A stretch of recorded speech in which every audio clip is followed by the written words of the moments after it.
A few weeks ago, Dr. Stephen Greer, founder, international director of the Centre for the Study of Extraterrestrial Intelligence, CSETI, a lifetime member of Alpha Omega Alpha, the nation's most prestigious medical honour society. Dr. Greer is an emergency physician and former chairman of the Department of Emergency Medicine at Caldwell Memorial Hospital. Dr. Greer, as director of CSETI, has led research teams throughout the world investigating the existence of ETI, and on several occasions has successfully established preliminary contact and communication with extraterrestrial spacecraft at close range.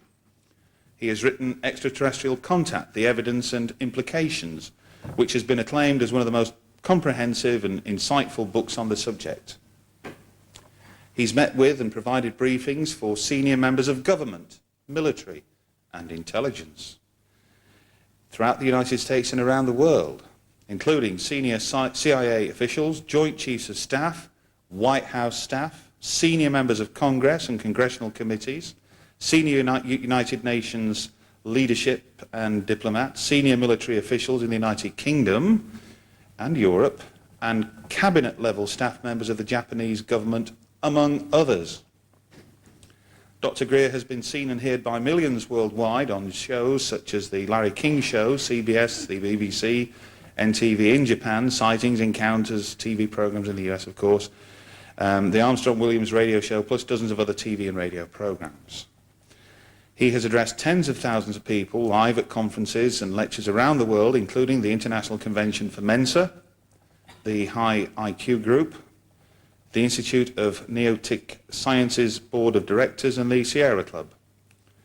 He brings here to Leeds a unique combination of scientific knowledge, credibility, vision, humour, and we all love that, and inspiration to his lectures. Dr. Greer relies on first-hand knowledge of extraterrestrial activity worldwide and has direct sources for information regarding covert operations dealing with this subject. Supporters of his work are as diverse as Apollo astronaut Dr. Edgar Mitchell, who walked on the moon in Apollo 14, to benefactor and philanthropist Lawrence Rockefeller, to former British Ministry of Defence head and five-star Admiral Lord Hill Norton, to folk legend Burl Ives. The scope of Dr. Greer's knowledge and experience permits him to address a virtually limitless diversity of audiences. He is able to relate the ETI subject to political and national security issues, consciousness studies, space exploration, the environment, religion and spirituality, world peace and disarmament issues, global transformation, new sciences, free energy, studies regarding our future, and many other areas. Dr. Greer is married, he has a wife, Emily, he has 4 daughters, resides in the Charlottesville, Virginia area, which is one resident short today because, thankfully, Dr. Greer kindly stepped in when Michael Lindemann said he couldn't make it here to Leeds. I don't think you're going to be disappointed. Please, ladies and gentlemen, a big warm welcome to Dr. Stephen Greer.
universal justice and the eyes of truth are always watching you.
There's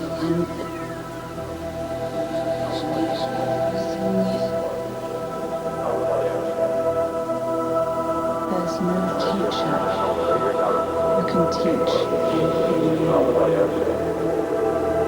He can just help us to remember the things we always knew.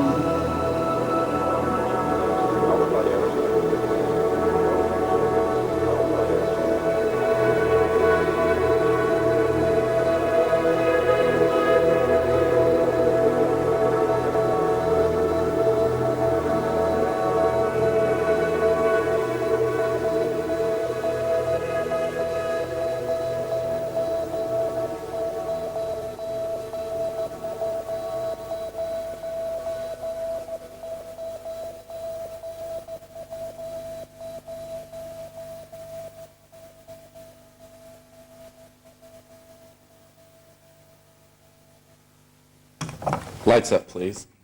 Welcome to your universe. That was a little trip around some of the evidence that I've been asked to collect for the meetings that I did with members of Congress in April of 1997. Thank you, Graham Birdsall, for bringing me here to this wonderful area and to be in Britain again. My last name's Greer. It's Scottish, and it's very nice to be back on these soils. I have to tell you that the scope of what I'll share with you today may be disturbing to some people. But I want to first say that the future of humanity is very bright. It's the short term that's going to be a problem, because we're going to have to transition from one era to another, and quickly. On December 13th, 1993, I was asked to be the first person to brief President Clinton's sitting Director of Central Intelligence, CIA Director. The story of how that came about is astonishing. I'm a country doctor from Virginia. At the time, I was living in North Carolina, working as an emergency doctor in a hospital. My uncle, my mom's brother, designed the lunar module that took Neil Armstrong and Ed Mitchell and others to the moon. So I've had an involvement and interest in this subject since I was a child. But to my astonishment, after providing some preliminary materials for the White House and the President and some other folks like the CIA Director, encouraging an end to secrecy and a disclosure of the subject, I got a FedEx from the liaison from the CIA Director to my team, which said, Dr. Greer, the Director of Central Intelligence cannot find out anything on this subject through channels. You're going to be the first person to brief him on this subject. I thought this was a prevarication, because it seemed implausible to me that the head of the CIA could not find out information on a subject which has the implications of this matter, and that he would be lied to. Well, he was. Those boys come and go every few years at the CIA, and if they don't want them to know because they don't think they'll play along with the secrecy game, they do not tell them. This includes your MOD head, your Prime Minister, my President, and others. When I accepted this invitation to come to Washington to brief the Central Intelligence Agency Director, I must ask, I will not continue unless people turn off their phones. I think that's inappropriate.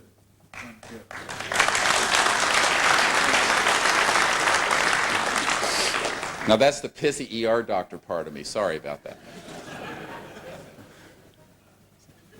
Get into that mode. You don't want to see it. Anyway, so the CIA Director and I had a meeting.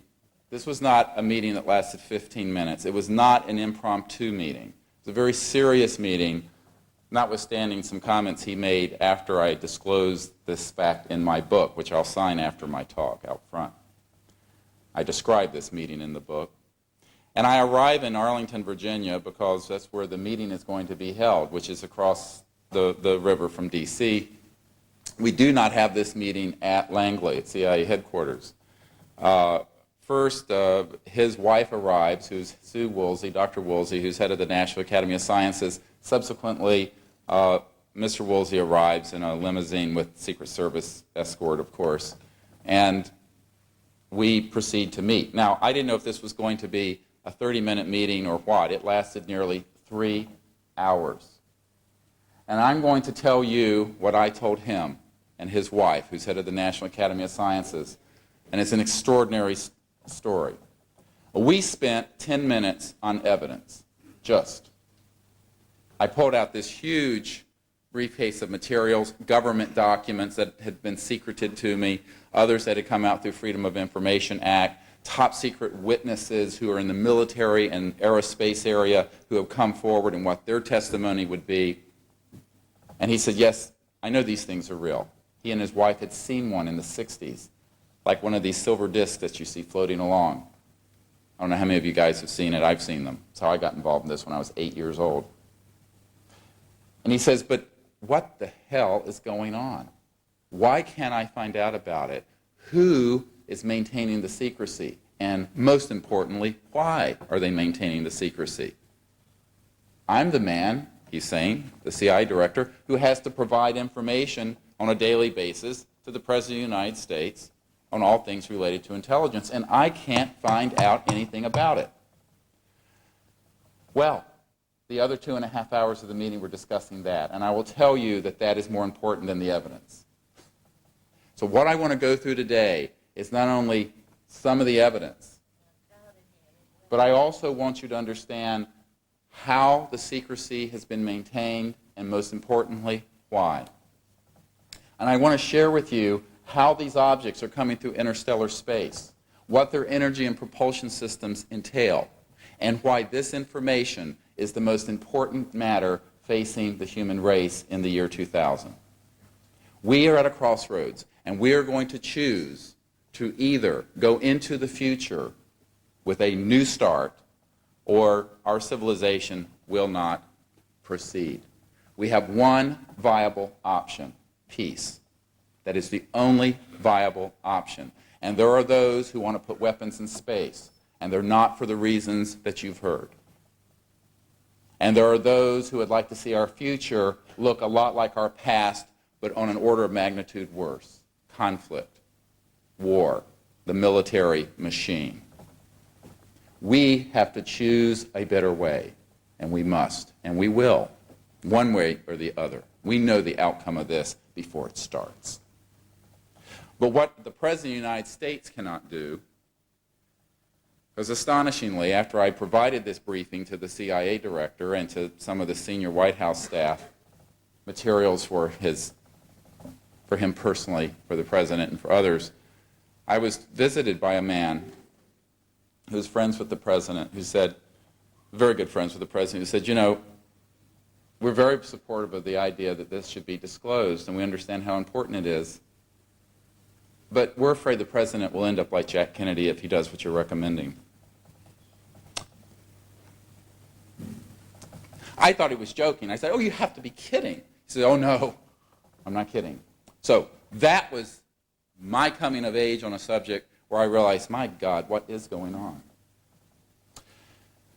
I told the CIA director this, that the way this subject has been managed since the 50s is in an extra-constitutional, unacknowledged special access project. And let me explain what I mean by this. There's a whole chapter in my book that describes this, who and how secrecy is maintained. It is not what you think. Most of it is privatized. Most of it resides in institutes. It does not reside at 10 Downing Street or at 1600 Pennsylvania Avenue in any consequential way. And you may remember a very famous American president who was a World War II hero, Dwight Eisenhower, who said as he was leaving office in January of 1960, prior to Jack Kennedy coming in, he said, beware the military-industrial complex, because it will take on so much power and covert power that it will be a threat to freedom and to our way of life. He said this because he knew it had already happened. Essentially, in the 1950s, there was a military-industrial, writ large, industrial end of it, corporate coup d'etat. And I say this advisedly, I do not use these words lightly, where the heads of governments were essentially decapitated and lost ultimate control over projects dealing with this and related subjects. And I'll tell you why in a moment. Eisenhower, who made that famous speech, was no left-wing communist socialist type person. I mean, he was a five-star general, a conservative Republican, two-term president. But one of his aides, who is on my team and who will be testifying in a disclosure that we are putting together as we speak, it's why I'm here actually in England, is to film people like this. Those of you in the audience who are witnesses in the government need to see me afterwards. Because this man, a lawyer now in North Carolina, was a young aide to Eisenhower, and he knew that Eisenhower had tremendous interest in this subject, but that he was being lied to about the core of the projects dealing with it. And those were the advanced R&D, research and development, energy and propulsion projects that were going on within very compartmented, secreted areas.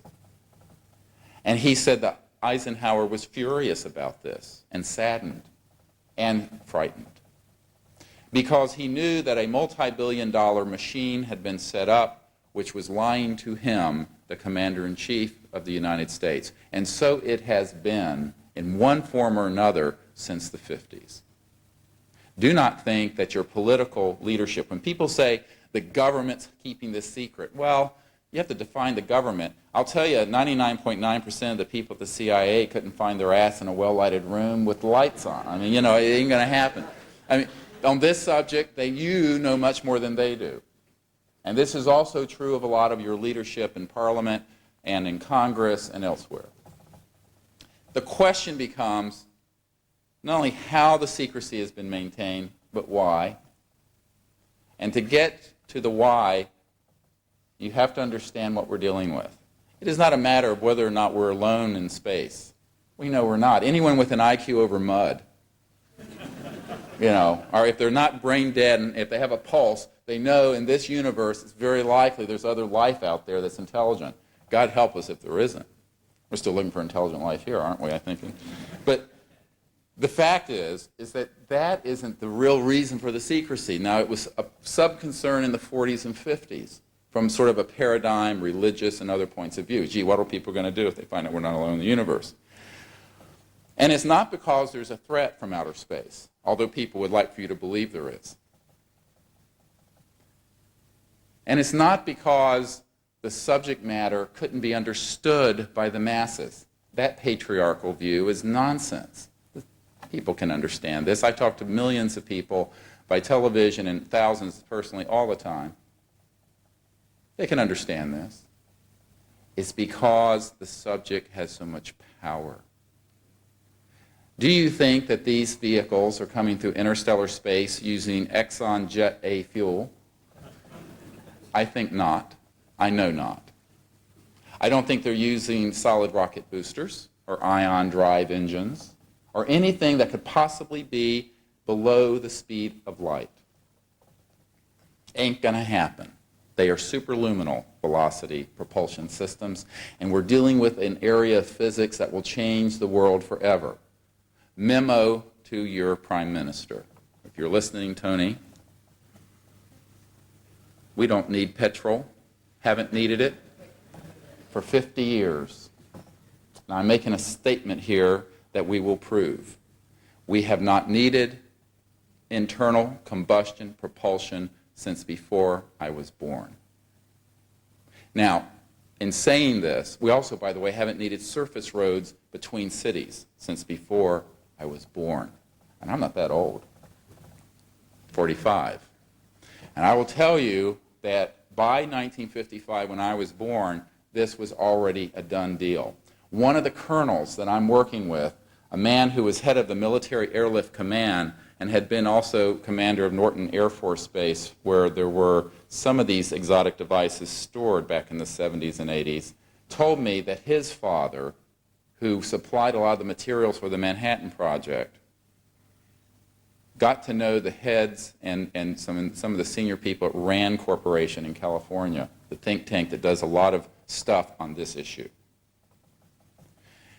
And they were at a dinner party, and the guy he was talking to had had a couple too many martinis, methinks. And the guy said, you know, since by the time the early 50s came around, this is a Rand Corporation official, we had already put more money into anti-gravity and electrogravitic propulsion systems than the entirety of the expenditures for the Manhattan Project. That, my friends, is true. We have had the ability to defy the laws of gravity, to materialize and dematerialize objects under controlled conditions since the early 50s. We do not need now, nor have we needed for 50 years, the poisonous junk called oil, which is destroying this beautiful planet, and it must stop. Now, what I've just said, some of your folks who have North Sea oil interests won't be very happy about. I guess if you're sitting on a $1 trillion oil field, this is not the best news. And I guess if you have the means, special interest means, to keep the lid on this thing, you will do everything in your power to maintain the status quo. Because it is not just a $6 trillion a year issue of what's going to run the world's industrial infrastructure and energy system. It's who's going to control that power. And let me tell you what I told the CIA director. These energy systems are non-local and non-linear, and they are also not centralized. They don't need to be centralized. The energy comes from quantum vacuum space and the zero-point energy field, something I talk about in my book, which means that in this space right here, every cubic centimeter of space has enough power to run this planet today in the quantum vacuum flux field that is all around us. And these systems access that energy, and it creates a huge flow of output. No ionizing radiation, no hydrocarbons used, no fossil fuels burned, no pollution. However, can't put a meter on it. Once you have a device, it would sit like this on your desk, you know, like a heat pump unit or air conditioning unit, run your house, run your car. Can't meter that, can you? Just erase the $6 trillion part of the, of the world's economy. Oops. Now, no one wants to bite this bullet. Not Tony Blair and not President Clinton. You and I, we're the people, are going to have to bite this bullet. I have tried for 7 years to get the Congress of the United States, your officials in this country, and the President in my country, the UN leadership, Boutros Ghali, I spent a lot of time briefing him and his people. They don't want to bite this bullet, mainly because they don't want to take a bullet. And I will tell, not to be too, I'm not, you know, I don't mince words. I'm an emergency doctor. You got a brain tumor, I'm going to tell you got a brain tumor. I'm not going to say you have a headache. All right, I'm telling you the way it is. It's just the way it is, just the facts. But we have to fix this problem. A colonel that I'm working with who knows these energy systems very well has said, you know, I can understand why they didn't want to do this in the 50s. Those were the days when it said what's good for GM is good for America. What's good for Standard Oil is good for America. You know, it was very much oriented towards that. But we're killing this planet. The northern polar ice cap is melting. The hole in the ozone over Antarctica this year is the biggest it has ever been. We are losing thousands of species of plants and animals extinct forever. And you know, there's a Chinese saying that goes, unless we change directions, we are likely to end up where we are going. Lovely. I love the way the Chinese put things so clear. But where are we going? Look at where we are headed.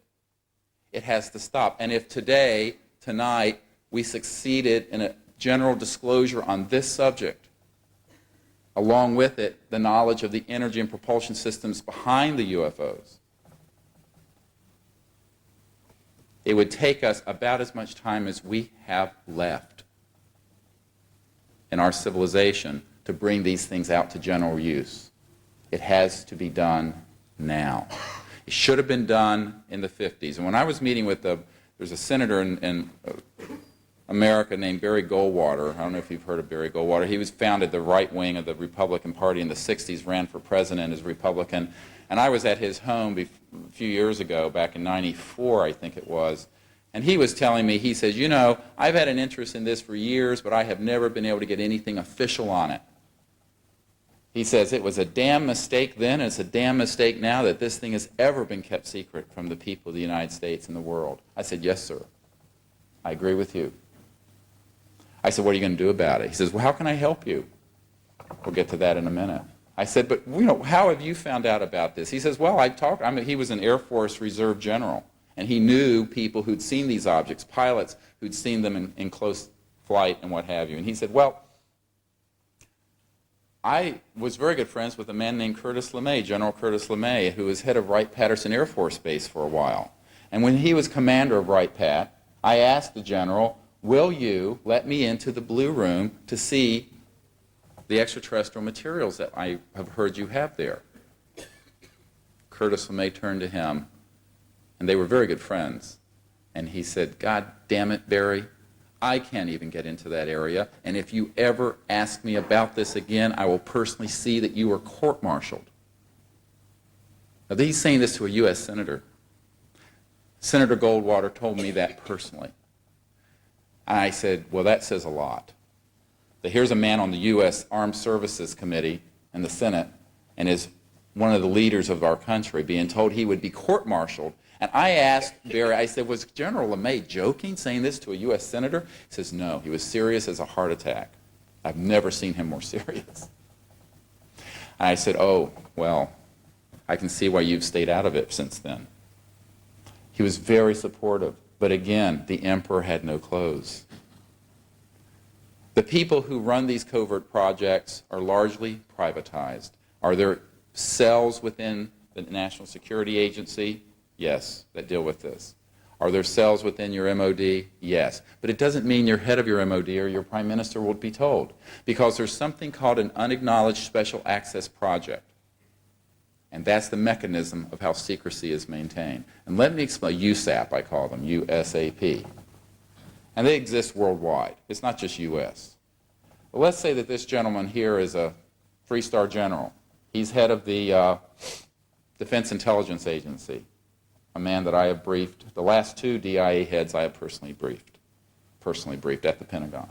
And he turns to, let's say I'm somebody inside one of these projects and I'm running the Edwards facility for Northrop, building these things that look like UFOs based on technologies we've gotten from other places. And he says, I want to know, say I'm a colonel, lower rank, I want to know what's going on in your area, because I've heard this, there's some very interesting things going on out there at Edwards. It is my job to turn to this general and say, sir, there are no such projects related to that. I know of none. Now, what have I just done? I violated the chain of command, haven't I? But that's done every day. A man who was on Ronald Reagan's National Security Council staff told me that when I brought up this issue, he says, oh, of course there are these unacknowledged projects. They call them black budget projects. He says, I said, well, what if the president calls you into the Oval Office? What are you going to do? He says, oh, we lie to the old man every day. This is inside the Beltway Washington cynicism, I know. But he says, if we don't want the old man to know, we don't tell him. I said, oh my God, you ever heard of a little quaint thing called the Constitution of the United States? My people who fought in the, no offense, in the American Revolution and were founders of the United States, some of the founders of the United States are my relatives, I said, you know, I don't think they did all that so that we would have covert tyranny instead of overt tyranny. Did they? He says, oh, well, it's the way it's done. Everyone understands this is the way it's done. I went, oh my God, what a mess we are in now. So an unacknowledged special access project is unacknowledged. It means that it doesn't really matter what the rank of the people are on the outside of that project. They will not be read into it, quote unquote, read into it, unless they are selected to be pulled into it. And here's how they are selected. When I was meeting with your Lord Hill Norton, a five-star admiral who was head of your MOD, he asked me, he says, I didn't know about this when I was head of the MOD. I said, no, I'm quite sure you didn't. He says, well, why wouldn't they tell me? He was incensed by it. He was absolutely furious. I mean, he was absolutely livid that this thing could have been kept. I said, well, and he was so incensed that he said, I think this is terrible that I wouldn't know about something if this is true. I said, yes, of course, but you're in good company. I just got through briefing the CIA director and all these other people, and I can tell you that the president can't find out anything about it today, not from channels. He says, why? I said, well, they did a psychological profile of you, and you're a good man. He's a white hat. Most of your people in the military are very good stand-up guys. Most of your intelligence people are very good stand-up guys. And if they were to learn of the nature of these projects and their illegal funding and their illegal operations, they would say no more. And I said, you wouldn't have stood for this, would you, Admiral? He says, no. I said, that's why you will never be read into that project. Not unless they can get your complicity in maintaining the secrecy, and they already had a psychological profile on you that said you wouldn't do it. You're too independent, you're too moral, you're too good. They won't have it. And that is the standard, my friend, about whether or not you are read into those projects. I don't care if you're the President of the United States. So an unacknowledged special access project is the how. And the why is because the entire geopolitical order will change once this disclosure is effected. Because you cannot disclose the fact that these objects are real, whether they're of terrestrial origin or extraterrestrial origin, and they're both, without also having the first question asked by anyone who has a brainwave functioning, how are they operating? I mean, it's the first question the scientists are going to ask at MIT or at Leeds University or anywhere else. They're going to say, how the hell are these things going from point A to point B? And when that question is asked, I have news for you, it will be answered. And when it's answered, it's like this song, rock song that came out not long ago. It's the end of the world as we know it. You know that song? Well, let me tell you, everything's changed forever. And here's why. It isn't just that you're not going to need petrol, which you don't need. And it isn't just that you're not going to need to have a meter on your house to have electricity and heating and cooling. It's that it's going to decentralize power literally and figuratively. Let's look at this. We live here in Great Britain or America. All of Europe and all of America is 600 million people. That's all. Nothing. 10% of the 6 billion people living on this planet. What happens when you disclose a technology which every village in India, every village in Africa, every village in the Amazon basin can have a device to generate infinite amounts of energy without cost, light manufacturing without pollution, water purification, electrification without pollution, and without a meter on it? You're going to find that geopolitical power flows not from your population base. India has over 1 billion people. They hardly have the geopolitical power of the United States and the United Kingdom. Do they? There would be such an extraordinary rapprochement between the first world and these third world countries that we would really have to share geopolitical power rather than give them a token seat at the UN. Because their geopolitical power would rise with their economic output and their technological prowess. It will be the end of the current world order, which is extremely U.S.-dominated hegemony mixed in with Western hegemony generally. Now, I'm not against the U.S., don't get me wrong, I'm not anti-patriotic in the least, but I'm looking at this from a larger perspective. And the world's instability, whether it be socio-political, whether it be warfare, whether it be environmental, all these problems can be rooted in the fact that we have had the last 50 years of our future, back to the future if it were, hijacked. The last 50 years have been hijacked from us. We have to get it back, and we will. These are the themes that I talked about with CI Director Woolsey, a few of them. And he went, oh my God. He was holding his head in his hands, almost in tears, going, oh my God, what am I going to do? Oh my God, what am I going to do? Well, I said, well, here's what you can do. I had drawn up, I came prepared. So I had drawn up a set of recommendations and actions for the CI Director and the President. And I gave it to him at the end of our meeting. I must say my hand was shaking a bit because it was a radical proposal. And I told him, I said, you can help us fix this, but it's going to take uncommon courage. I'm only a country doctor from North Carolina. He says, oh my God. He says, well, I don't know what I can do. I said, you can do a lot. I said, we have to encourage the President to do the right thing. It was after that that this man visited me and said that they were afraid he would be assassinated.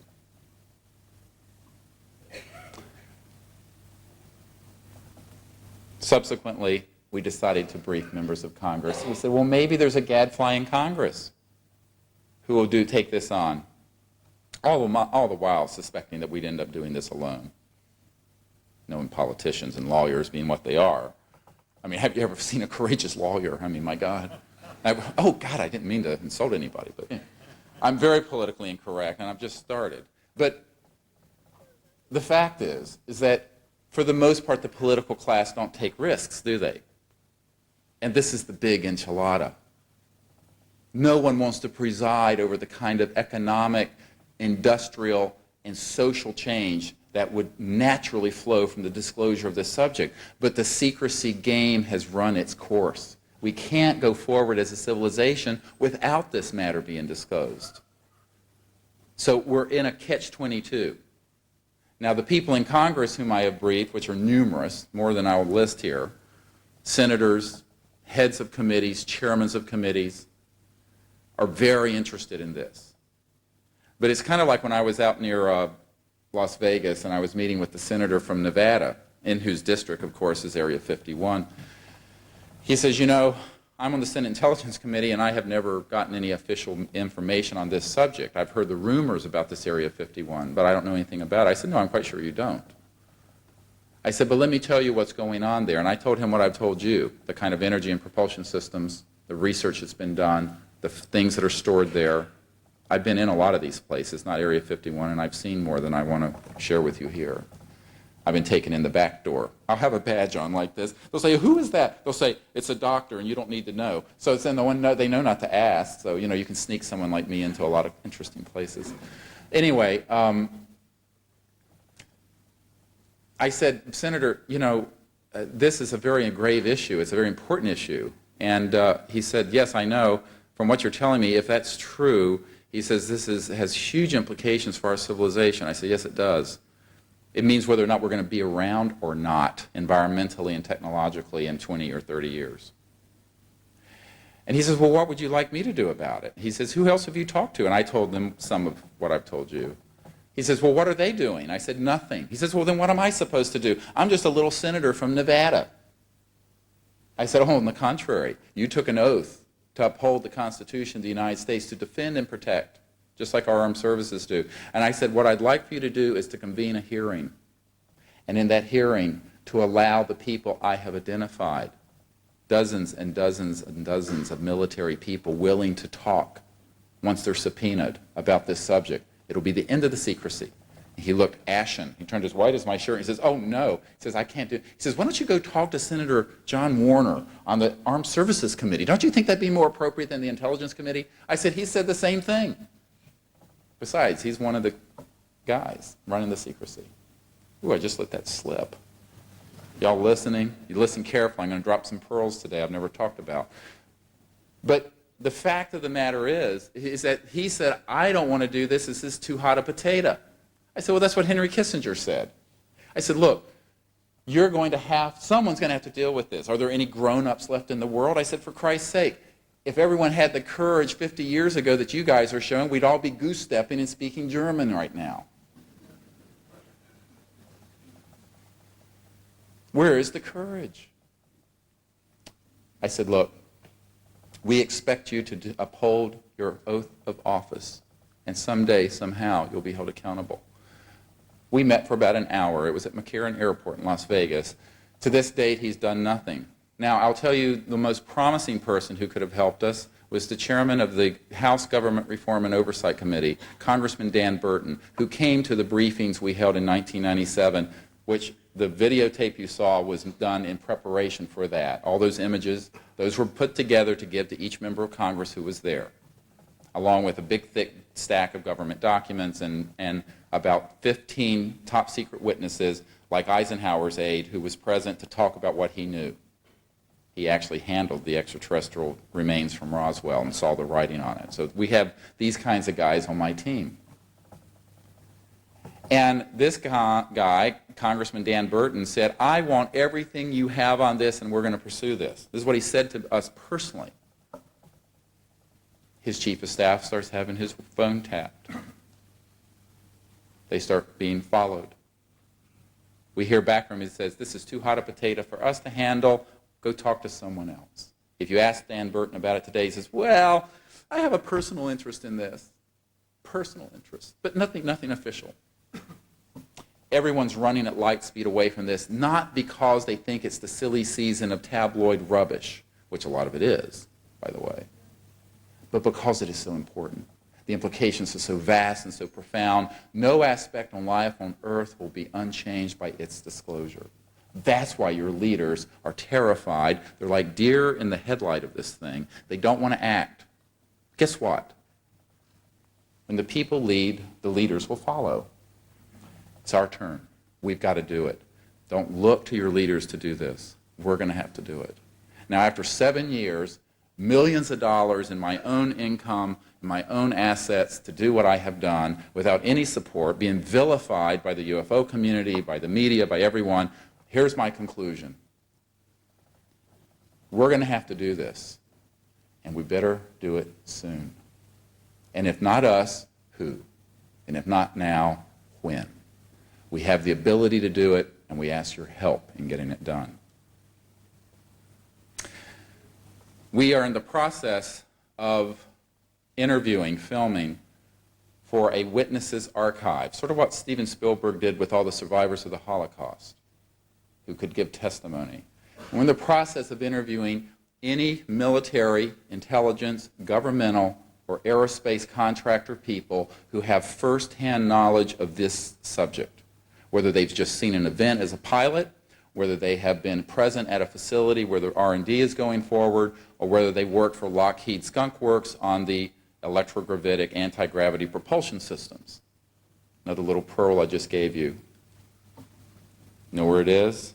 Read my book. There's a little short memo I did for Congressman Christopher Cox, the guy who did the subcommittee that looked into the Los Alamos nuclear secrets being stolen, and I met with him and his staff, his chief of staff. And he, at the end of the meeting, says, where the hell are these projects going on, and what agencies? So I asked around all my intelligence sources, and I made a list. And I wrote Congressman Cox an official letter telling him where each of these projects are located. It is in my book. Get it if you want to. I'll sign it for you afterwards. And it lists these facilities. And some of them are ones I'm quite sure you've not heard of. Jackass Flats, Blackjack Control, the Llano plant and the Northrop facility at Edwards, the Monsanto storage area at Kirkland, Redstone Arsenal, Huntsville, Alabama Space Center, Fort Huachuca, underground facility there where there are 9 extraterrestrial vehicles stored and autopsied bodies that are in storage. Fort Huachuca is near Tombstone, Arizona, near the Mexican border southeast of Tucson. Been there, done that, bought the T-shirt. Let me tell you, this whole thing is so intricate and so involved, but the truth we're trying to get out there as best we can. But we need your help. Someone in this audience knows what I'm talking about. You must give us an interview in the next 48 hours. I'm flying out of here to Rome to interview Vatican officials, to interview other military witnesses in Rome. I'm here only for a couple of days. If there's anyone in this room who ever saw or had knowledge of an event related to this subject in the course of their duty as a government employee, military officer, see me afterwards. We must interview you. We need all of you to help us find those people. Because if one person comes forward, guess what? Nada de mucho. Nothing. Kick it to the curb. Doesn't matter. Colonel Corso, no effect. Gordon Cooper or no Gordon Cooper, no effect from him coming forward and talking about his sighting, his event, his crew filming one of these things that landed at Edwards Air Force Base. No effect at all. But what happens if you combine 60 or 80 or 100 of these people, cosmonauts, astronauts, military grunts, people who were present when one of these things landed at Bentwaters, people who were present at Nellis Air Force Base who've seen the materials, people who have worked inside Lockheed. You put all these people together and you launch it at a National Press Club event with the major news media already in my circle. Someone's going to sit up and take notice. That's what we're planning to do. God help us if we can. We want to do it by January 20th when President Clinton leaves office. By January 20th. Anyway, to give you an idea, if I get 4 hours of sleep a night, it's a miracle. I tell you, this thing will get on your last whole nerve after a while. And I've decided I've got to get this done and move on. I've got 4 children, medical career that's on hold and everything else. Doing this, I'm foregoing $250,000 a year in income as a physician, making nothing. And I got 2 kids in college, a handicapped daughter in private school. I can't do this for much longer, so I'm off the stage if this thing doesn't get resolved fairly soon. So what we're trying to do is move this forward as well as we can. I'm only the facilitator of this effort. That's all. It's these heroes, these people who have been in these projects who are willing to come forward. They are the ones we have to identify. And we combine them with Nick Redfern's documents, who's done the most excellent job in Europe collecting these. Kudos to Nick. To the documents that are being researched by the Woods, with the documents that I got after I met with the CIA director and got about 1,200 pages of documents on this stuff, including some that were only declassified at our request in 1994. You put all this together with excellent photographic evidence and these top secret people, not one of them in a book signing, but dozens of them standing in front, it will be the end of the secrecy. The big is always something like this. Psychotronics at work. Anyway, we'll get into that later. Where was I? I don't know where I was. But here's where we're going to go. We're needing your help to put this together. And if we do it and we do it right, we got one chance, one shot. It'll work. Because there are members of Congress and members of the executive staff, meaning the president's staff, who have said, look, if something in the public interest sector, my group is a nonprofit, 501c3 tax-deductible charity in the United States, if some group like that, with others, spearheads enough evidence and enough media coverage results from it, we will have to hold these hearings. But we're not going to do it until we have to.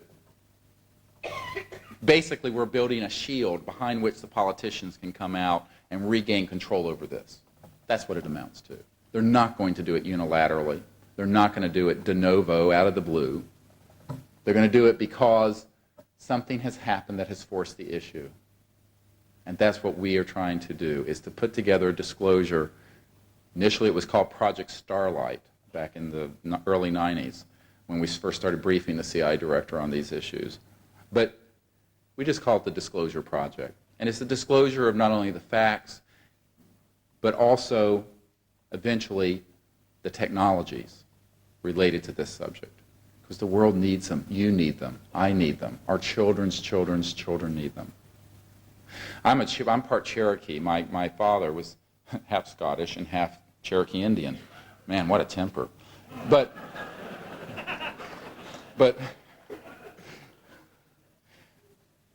and there's a saying amongst my people, the Cherokee part of my people, that says everything we do, we should be looking to 7 generations after us. But I'll tell you that the people in the National Security Council of the United States government, the only superpower left in the world, tell me that long-term planning is 6 months. 6 months. It's crisis to crisis. We need to find some adults who are going to look down the road a bit longer than 6 months and do something the world must have done, and that is get this disclosed, fix the problems, get the technologies out in a wise way that's as least disruptive as possible, and move on to the next phase of the human evolutionary experience. This is the generation to do it. Now, it gets a little more complex, because a lot of what you have heard and seen that is called UFOs is sort of a wastebasket term. It's a term that you just sort of put everything in. It's unidentified. And that term was only invented after they already knew what the extraterrestrial devices were. It was deliberately created as an obfuscating term, UFO. It's obfuscating, obviously. And the obfuscation serves one end, to maintain the secrecy. So let me be clear. There are two basic types of things that people report: extraterrestrial vehicles, which are real, and extraterrestrial contact, which is real. And the countermeasures called UFOs, which are actually alien reproduction vehicles, ARVs, and electrogravitic devices, anti-gravity propulsion system devices, which look like UFOs and people think are extraterrestrial, and they're not. They're made in the good old US of A and in other facilities that I know of, where they are then sent out and engage in certain projects to make people think that they're extraterrestrial. If I go much further than this, God, do I go much further than this? How far you want to go? The other way. No, you don't. Yeah, you do. I'll tell you. All right. Short version of the story. I really started this project to make diplomatic contact with extraterrestrial life forms, and we did it. We have done it, and we continue to do it. You can come to one of our expeditions, you'll see for yourself. There's not a single expedition that we launch where we don't have one of these objects appear and signal and interact with our group. Not in 10 years. And this is known. I'm ridiculed in the UFO press a lot as sort of a guy out there shining flashlights at UFOs. The people at the Pentagon, the agency, take this very seriously. That's how I got pulled in, where they tried to co-opt me. I was offered an MJ-12 board seat, by the way, if I would just simply sell out. I didn't do it. That's why we're so impoverished in our effort. But I will tell you that the real issue here is how we as people relate to other people. And I don't mean just humans. I mean people from there, from out in space. This is the most important issue. This is why CSETI was founded. But it can't go forward much further until we resolve this other geopolitical issue. Why? Because there are huge amounts of monies and projects aimed exclusively at disinforming the public. For example, we are interviewing, and whether or not we can get them to come out publicly or not, we're still negotiating, several independent people who don't know each other, who have been part of the abduction squads that have engaged in what look like alien abductions. These little implants, EG&G has been making them for decades. The things that look like grays, they're cloned in a facility in New Mexico that I'm quite aware of. Programmed life forms. A lot of people who've had experiences. I'll tell you what an Army Ranger told me, who was part of a squad that engaged in one of these military abductions. He said, there are a whole bunch of generals and other leaders of our society running around who think that they have been abducted by aliens. We did it. I said, yeah, I know. I've known this for a long time. Nobody in the UFO community or abduction community will listen. So you have the real phenomenon, you have the faux phenomenon, the false phenomenon. There's real ET contact and there's this other stuff. Why would there be both?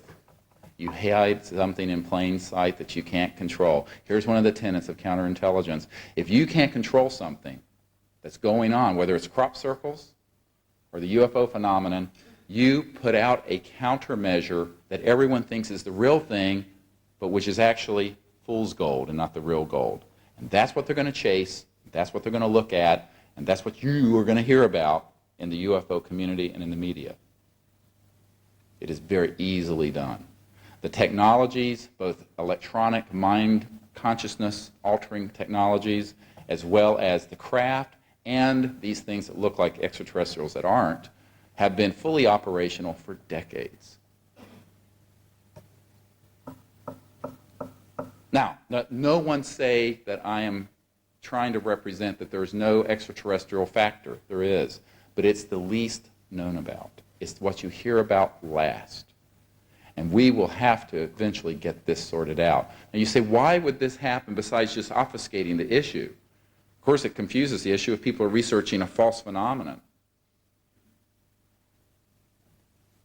Do you notice a certain sinister scariness?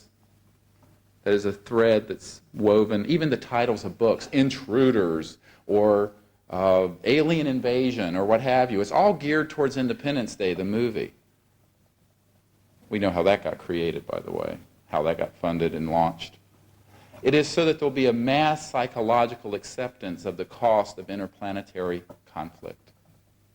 And I will tell you that the ballistic missile defense Star Wars project that Reagan launched in the 80s was something that was going on since the 50s.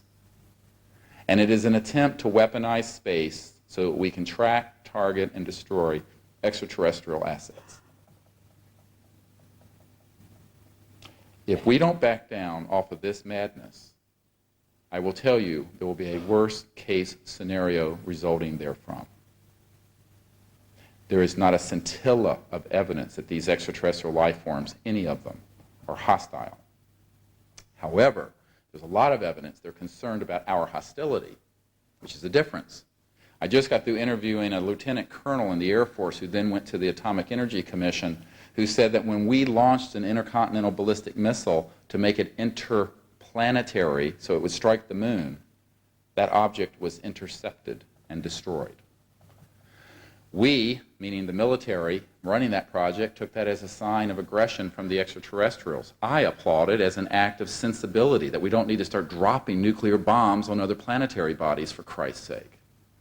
But if you are a military strategist and you want to be able to have a competent intercontinental ballistic missile force and an extraterrestrial vehicle hovers over your Malmstrom Air Force Base facility and your Strategic Air Command facilities and renders inert an intercontinental ballistic missile, red lights go off from here to Timbuktu within these agencies.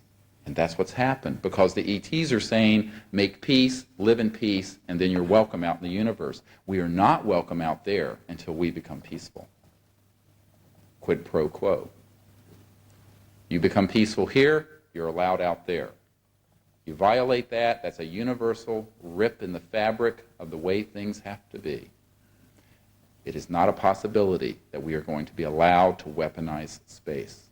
Now, people have fantasies of this, and they want you to believe it needs to be done. I will tell you it does not. When I was at Wright-Patterson Air Force Base in the fall of '93, meeting with the head of the Foreign Aerospace Science and Technology Center, that was originally the FTD, the Foreign Technology Division that received the Roswell remains, he and I talked for about a 2-hour period with an intelligence officer there.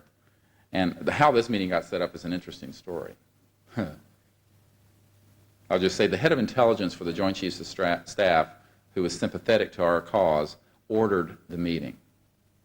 Ordered it. They refused the meeting initially. He had to go to the head of intelligence for the Air Force and order it.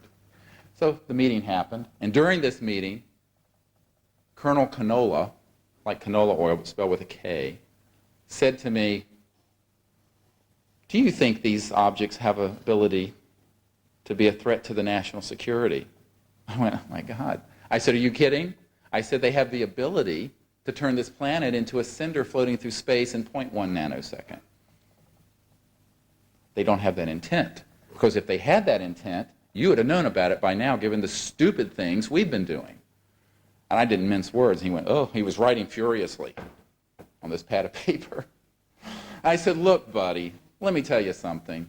I said, any civilization capable of interstellar travel has to go through the crossing point of light, the point where you go faster than the speed of light. There's a whole chapter in my book dedicated to this. And when you enter into that realm, you enter into such extraordinary physics that a hydrogen bomb is a tinker toy by comparison. And I can assure you that if there was any overt hostile intent towards this planet, at the moment we started detonating atomic weapons and beginning to explore space, we would have been switched off like a light switch. These people are not hostile towards humans or our planet, but they are extremely concerned about our capacity for violence and hostility.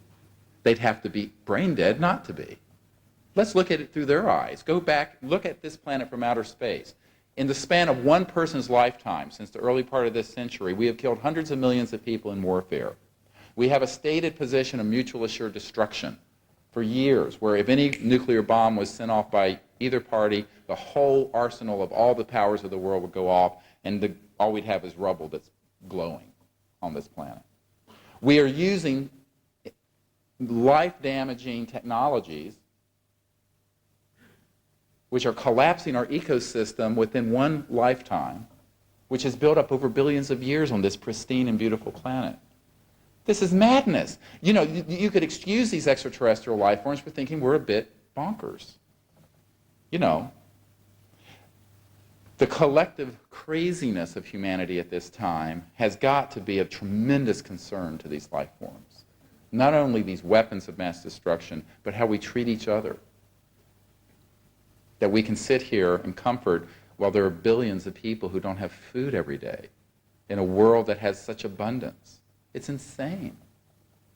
So the issue becomes how, not so much what are their intentions, but what are ours? Everyone says, why are the ETs here? I said, well, I think they're here to understand us and to help and to contain us from going out in space causing more havoc like we have on this planet until we reach an evolutionary point spiritually where we accept peace. That we must live together in peace or we cannot live at all. We have reached the point where the technologies are too powerful to do anything else. These extraterrestrial civilizations understand that. And there is a policy of containment. They do not want our intercontinental ballistic missiles turned into interplanetary ones. They do not want scalar electromagnetic weapon systems that travel at the speed of infinity, beyond the speed of light, scalar electromagnetics. Get on my website, www.cseti.org. You'll read about it. These things are not an option. We cannot go out in space with that mindset. We can only go out in space recognizing that life in the universe is integrated into one beautiful state. And they're awake and we're awake, and in that consciousness, we are one. When we understand that, the whole universe opens its arms. These get to be very sensitive issues for people. Who are we? Why are we here? I think that's more important than why the extraterrestrial people are here. If they were nakedly aggressive, you'd know about it. However, we have to show to each other and to them that we are worthy citizens of the cosmos before we can escape our biosphere and explore other worlds. And to do that, we have to live like civilized, peaceful beings. That is the big task of the present generation, whether it's in Africa or in Liverpool. That is the big issue. We have to live in peace. But there are other issues. The technologies that are hidden away in these covert projects will strain credulity. I will tell you what Ben Rich, who is head of Lockheed Skunk Works, said to a couple members of my team, friends of mine, prior to his death. He said, you know, we already have the means to travel among the stars, but those technologies are locked up in super secret projects, and it would take an act of God to ever get them out to benefit humanity. The second thing he said was that there are no private conversations anywhere on the planet. That's true. And the third thing he said, this is the head of Lockheed Skunk Works, anything you can imagine we have already done at Lockheed Skunk Works, which is also true. I interviewed a man last week who came in from Canada, who was in the Royal Canadian Air Force in Canada, who accidentally was in a laboratory in 1953 where an object sitting in an area of a machine dematerialized in front of his eyes and rematerialized in the next room. Yes, we've had that ability since the 50s. We have had the ability to alter gravitational fields since the 50s or before, probably 40s to 50s. All of these things are there waiting for us to explore, but you get into an area where I call this crossing point of life phenomenon, where you really want to get into some strange technologies. How weird do you want to get today? Let's go real weird. I will tell you what I told the CIA director and his wife. Now, this is an interesting story. I write it in the preface of my book, the introduction to my book. And I'm sitting there, we're having dinner now, and I'm sitting, and the CIA director is across from me, and his wife, Dr. Woolsey, who's head of the National Academy of Sciences, is here, and my wife was across from her. And at some point in all these discussions, like we're having here today, well, it's a one-way discussion, isn't it? Maybe later we can have a dialogue. The CIA director's wife, who's, you know, this very eminent scientist in the United States, very powerful position as head of the National Academy of Sciences, turns to me and she says, well, Dr. Greer, what I don't understand is how do these things communicate through interstellar space? I went, oh, God. Do I lie and keep my credibility? Or do I tell her the truth and risk everything? Because what I'm going to tell you is the truth, and I hope you can understand it. Most of you already know it. Christopher Martin understands this. I said, well, you know, let's say that there's a star system 1,000 light years from here. At the speed of light, electromagnetic energy, it takes 1,000 years for a signal to go from that star system to here. Now, 1,000 light years is in our galactic neighborhood. The Milky Way galaxy we're in is 100 to 150,000 light years across, if I remember my astronomy. Something in that order. So it's only 1% of the distance across this galaxy, of which there are billions, each with billions of stars in them. And I said, if you travel at the speed of light, or if you communicate at the speed of light, it took you 1,000 years to say hello, and then you say, how are you doing today? And they say, fine, thank you very much. That just took 2,000 years. It's the time since the birth of Christ to say, hi, how you doing? Fine. It's ridiculous. It ain't going to happen. You're dealing with technologies which transcend material, structure of creation, and the speed of light phenomenon. And when you cross over that crossing point of light, which the music I played with the video was from Enigma, they talk about the crossing point of light. They get it. You cross into an area that begins to be the stuff of metaphysical discussions, the astral world, consciousness, mind. So I told Dr. Woolsey that these objects, when they want to communicate, go from one node to another node, N-O-D-E, one point to another point, non-locally, by an electromagnetic mind interface, consciousness interface, that reliably transmits data in real time at both nodes across vast distances, many, many light years of space. Because it is interfacing with consciousness, and the mind stuff of which we are all awake is in reality a singularity. It is an unbounded field of awakeness, which enables every point in space and time to be accessible to any other point in space and time instantly. And she looked at me and she said, I thought it had to be something like that. I went, what? You know, I thought I'd be called every name in the book, having said this to this scientist. And this I know to be true. Anyone who's had contact with the real ETs knows that you can look at one of these objects and ask it to move to the right, and if they're inclined and they're paying attention to you, they will. You just think it. You project a thought to it. Because there are machine thought interface technologies which are extremely reliable, reproducible, and which allow interstellar communication in real time. Now, transport's a different thing. When you dematerialize an object, let's say you have an ashtray that's dematerialized in this box, and it rematerializes in the next room. In the in-between time, where is it? It may just be an instant, but an instant is time doesn't really exist. I got news for you. Time is an illusion. Space is an illusion. Matter is an illusion. It's all awakeness, every bit of it.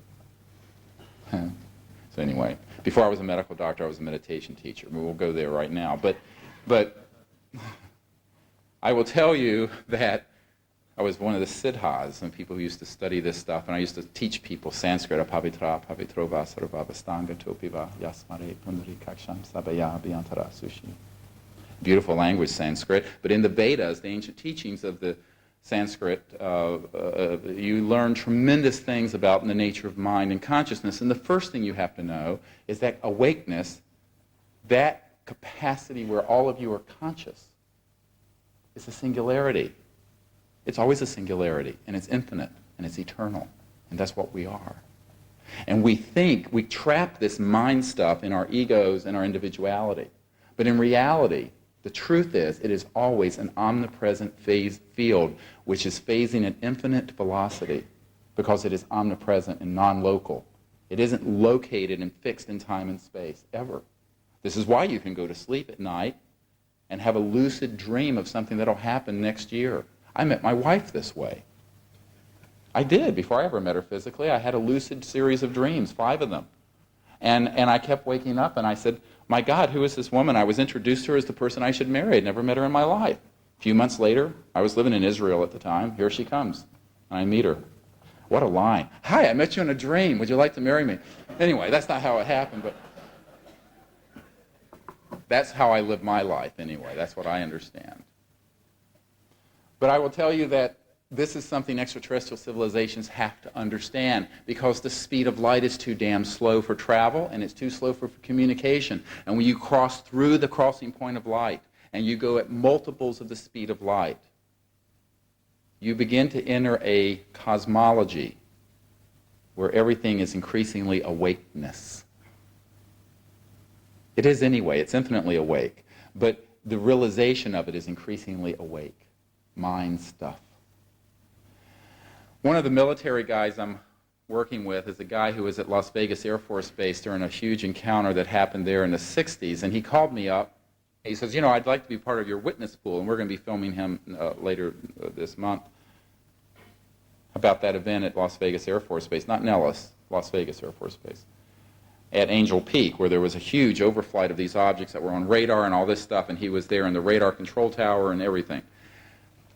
He says, but that's not really why I want to talk to you. I said, well, what? He says, I'm afraid you'll think I'm a kook if I tell you what I really want to ask you. I said, well, your secret is safe with me. I've been called every name in the book. And he says, well, here's what happened to me. Back in the early 60s, unrelated to my medical career, I was learning to astrally project. Everybody know what that is, where you leave your body? I do it all the time, where I fly around and see people and do things at night. Well, he said, I was trying to learn to do this consciously, and I was in a group that was training how to do this. And my teacher said to me one day, you're about ready to be able to do this. He says, oh, really?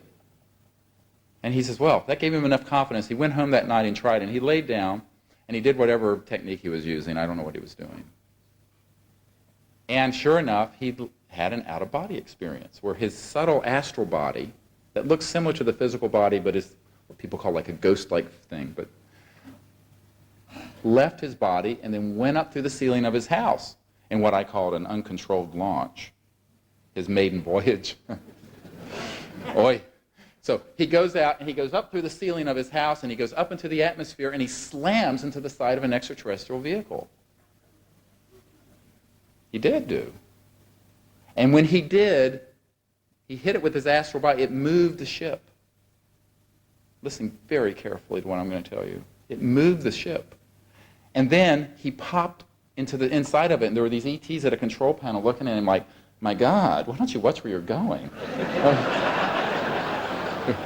And it was an interplanetary faux pas, if not an interdimensional one. And with that, he was so embarrassed that he just fell right back into his body. I heard this Air Force guy is telling, he says, now do you think I'm totally I said, oh no, I understand. He says, well, how? I said, he said, how can my astral body, this thing that's finer than the physical body, that's not material in the normal sense, rock this big spaceship?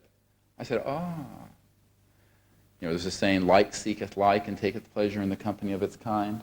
Well, also, like densities affect like densities. This solid matter, see, I'll hit that, but I can blow on it. it doesn't do anything. It's a different density. Well, the astral density that his astral body was of a similar energy form of what an extraterrestrial vehicle shifts into when it's interstellar competent. Let me be clear. When you go faster than the speed of light, if you take this object and you, with very sophisticated electronics, shift it so it looks like it's disappeared, like the ashtray going from one room to another, before it rematerializes, where is it? It's someplace. It's in an energy form. I've just told you. And there's a reason why this area at Area 51 is called Dreamland, and you're one of the few people on the planet who now know why. The lucid dream state is identical to an astral body activation. And that field of energy is precisely the energy spectrum that material shifts into when it goes through the crossing point of light and is hovering there. So when his astral body touched this ship, it moved it. And it picked up on his presence. Now, am I saying then that these extraterrestrials don't have material bodies or ships? No, not in the least. Because when they rematerialize, like the ashtray in the box that went from one room to another, it can land on a railroad tie out here and be so heavy it'll bend it. But if you ramp up the electronics of it and the whole thing shifts, the resonance frequency of all the matter in it shifts into what I call the near astral, through the crossing point of light. Now, it's not totally as free to move through space as a thought from one node to another, and so there's a coefficient of drag as the template and blueprint of this spaceship stays connected to materiality. And that's why it may take a month to go through, or a week or two, to go through quite a few thousand light years of space, the distance of a light year, or many light years. It won't be instant like the communications are, because there's a coefficient of drag. And I talk about this in my book. Are we getting too weird yet? Now,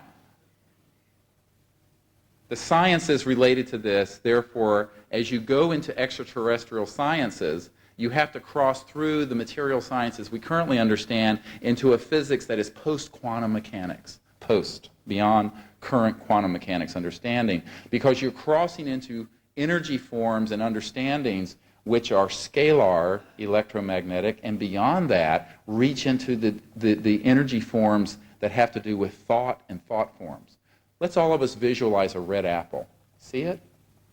You've just created a red apple in the astral field. It dissolved as soon as you let go of it. That's real. Thoughts are things. Thoughts are real. And an extraterrestrial telemetry system picks that up if it's projected clearly to them. This is how CSETI, using a number of these kinds of technologies, have been able to connect with extraterrestrial vehicles and had them come in on near approaches to us. It's weird, and I've been ridiculed and laughed at, but it works. And it works because it's the only system that's possible. Is when if you understand the order of the cosmos and the cosmology that crosses through materialism and crosses into this, what you have then is an extraordinary technological capacity which begins to interface with mind and thought. And that's why many of you have had experiences in the lucid dream state with these extraterrestrials. I will tell you that the lucid dream, where you awaken and find yourself very awake in the dream, that is your astral body doing something, learning something, going somewhere. One time my wife saw me leave my body and fly out of the window. And I just thought I was having a dream, and when I got back she was like this, oh my God, I thought you had died, and left her with 4 kids. And I said, oh no. I said, I was just having a dream. She says, no, you weren't. I said, yes, I was, but do you understand what a lucid dream is? The subtle body flew, and I was flying over the Costa Rican jungle and an ocean because it was so beautiful. We were there on our anniversary, on a vacation, a holiday you call them, I think. And when she saw me leave, she thought I really had died. I said, oh no. The petite death, the little death, the French call sleep. But in that state, the astral body left. Now, in that state also is how most people have extraterrestrial contact. Because that understanding of the cosmology and of knowledge and of science is as easy to them as you and me flipping on a light switch or talking on a cell phone, which I will remind you would have looked miraculous to someone 200 years ago. My God, if you went back to the Salem, Massachusetts, 300 years ago, you'd be accused of being a witch and be burned at the stake if you had a cell phone talking. It would be so miraculous, or a TV set. So let's look at this with some humility. The universe is a vast place. Vast. And the technologies are already there, and we already have them on this earth that unravel many of these mysteries, virtually all of them. But they're in the hands of people who should have never had them vouchsafed to them. They have not been good guardians of these things. And it's time for people on this planet to begin to benefit from a little bit of that knowledge. Will there be change? Yes. Are people afraid of change? Yes. Are people who are in charge of the status quo very afraid of change? Hell yes. Doesn't matter. It is our responsibility, this generation, to see that the following generations have a planet to live upon. The disclosure we are planning is to open that door to that time and to stand down off the brink of the weaponization of space, which can only result in disaster. To stand down off the brink of environmental collapse by allowing these technologies out. And to establish a civilization here that can look to the stars and realize that we are all awake beings. And in that awakeness, we are all emanations from the Creator, and that we are really all one people. Thank you very much, and God bless you.